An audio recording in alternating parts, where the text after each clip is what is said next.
अब ये बदकिस्मती के साथ ये डेली सभा का एक न्यूज़ है कि Pakistani gangs holding Nepalese hostage in Istanbul नैब्ड।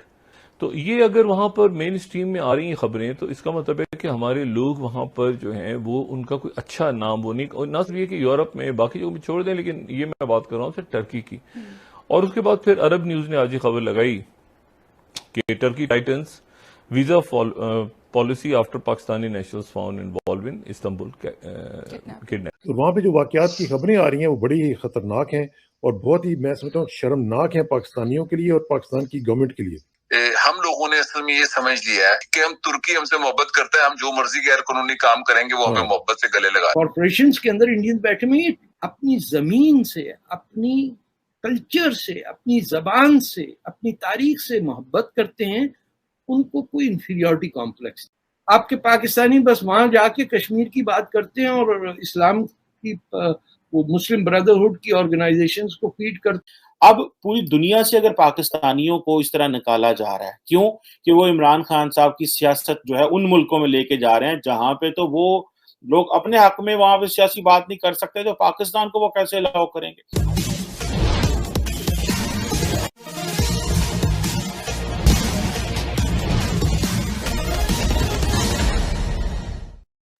Pakistan के लोग जिस तुर्की को अपना सदाबहार दोस्त समझते थे, उसी तुर्की में अब पाकिस्तानियों की ठुकाई चालू हो गई है। पाकिस्तान की ठुकाई के इर्द गिर्द घूमती पाक मीडिया की चर्चा आइए सुनते हैं।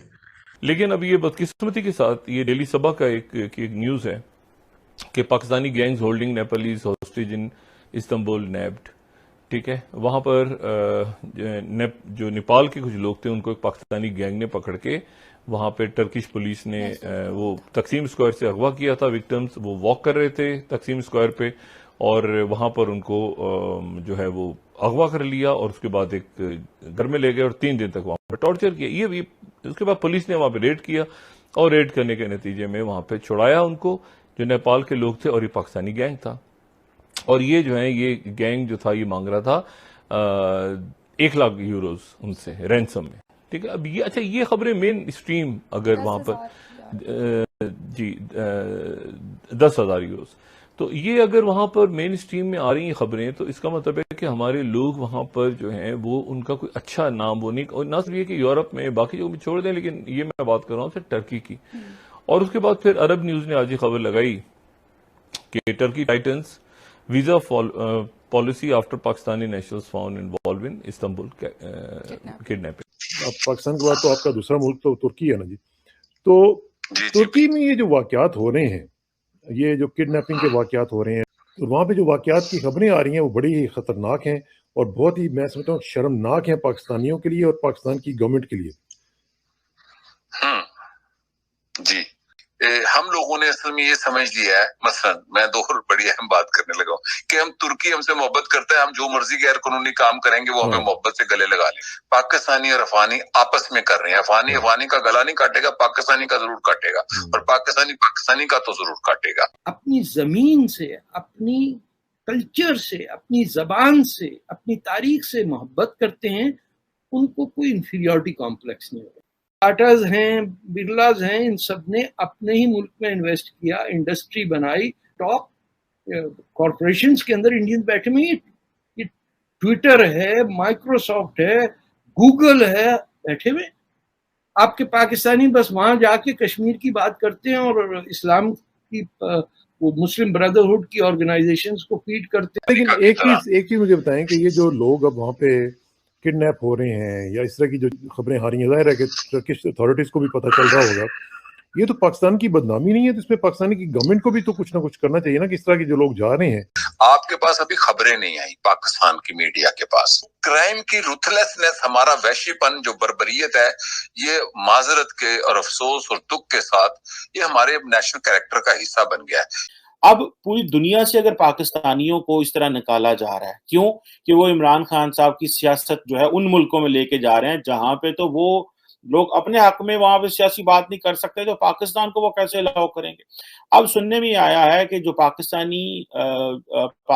के अंदर जो सऊदी सफारत खाना है उसने कंफर्म किया है कि वो पाकिस्तानी जिन्होंने मस्जिद नबवी में, मदीना शरीफ के अंदर जो है वो नारेबाजी की, लोगों को तंग किया, लोगों को नमाज और इबादत गाह में खलल डाला, उनको जो है वो पकड़ रहे हैं और उनको पकड़ा है और उनको जो सैंक्टिटी है होली मॉस्क की, उसकी डिसरिस्पेक्ट करने पे उनको डिपोर्ट किया जाएगा, उनको सजाएं दी जाएंगी। इसी तरह टर्की में अगर आप देखें, रिसेंटली टर्की के अंदर इन्होंने क्या किया कि जो पीटीआई के फॉलोअर हैं, इमरान खान साहब के जो फॉलोअर हैं, उन्होंने वहां पे तकसीम स्क्वायर के ऊपर जो है वो नारेबाजी करना शुरू कर दी और वहां पे पाकिस्तानी स्टूडेंट इकट्ठे हो गए।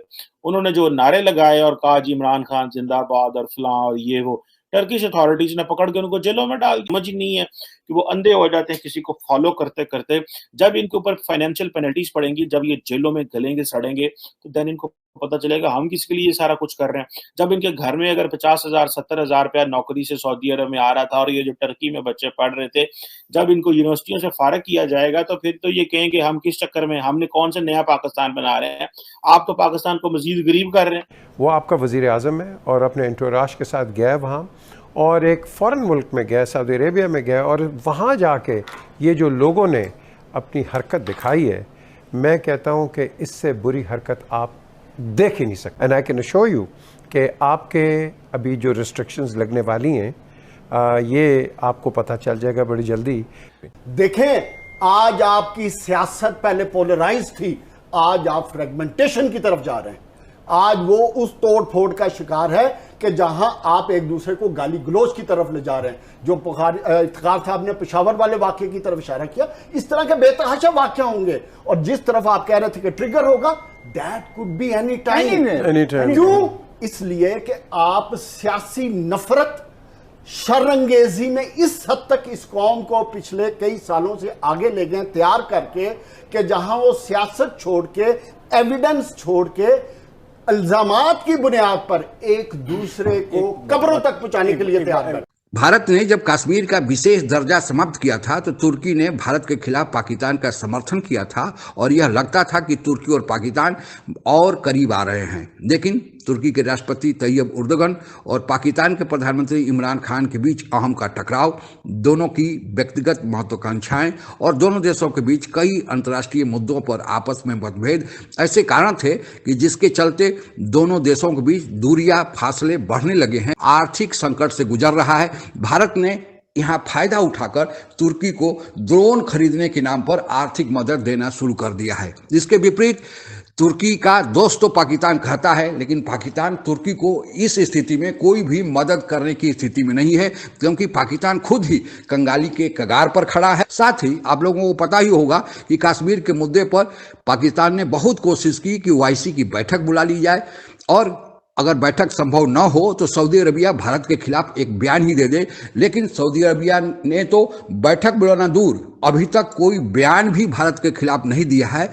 आप लोगों को इससे अंदाजा लग गया होगा कि पाकिस्तान अब दिनों दिन अंतर्राष्ट्रीय राजनीति में कितना अलग थलग पड़ने जा रहा है।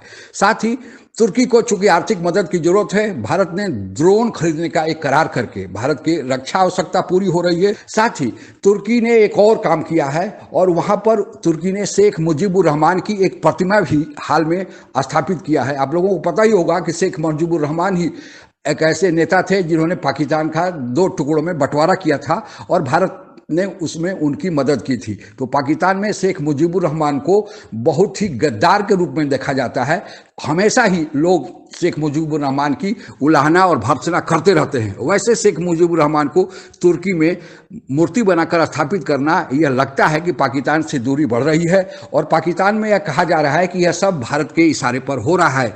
और सबसे बड़ी आश्चर्य की बात है कि पाकिस्तान ऐसा क्यों कह रहा है कि यह भारत के इशारे पर हो रहा है, क्योंकि इस साल ही बांग्लादेश बनने का 50 साल का स्वर्ण जयंती बांग्लादेश और भारत में मनाया जा रहा है और उसी साल शेख मुजीबुर रहमान की मूर्ति की स्थापना तुर्की में होना, पाकिस्तान को यह लगता है कि हो न हो इसके पीछे भारत का ही हाथ है। तो भारत का शेख मुजीबुर रहमान के मूर्ति वाला कूटनीति और साथ ही ड्रोन खरीदने का जो करार है, यह दोनों कामयाब होता नजर आ रहा है और भारत ने इस प्रकार तुर्की के नजदीक जाकर पाकिस्तान को वहां से हटाकर एक बड़ा झटका दिया है। आज के लिए बस इतना ही। जय हिंद।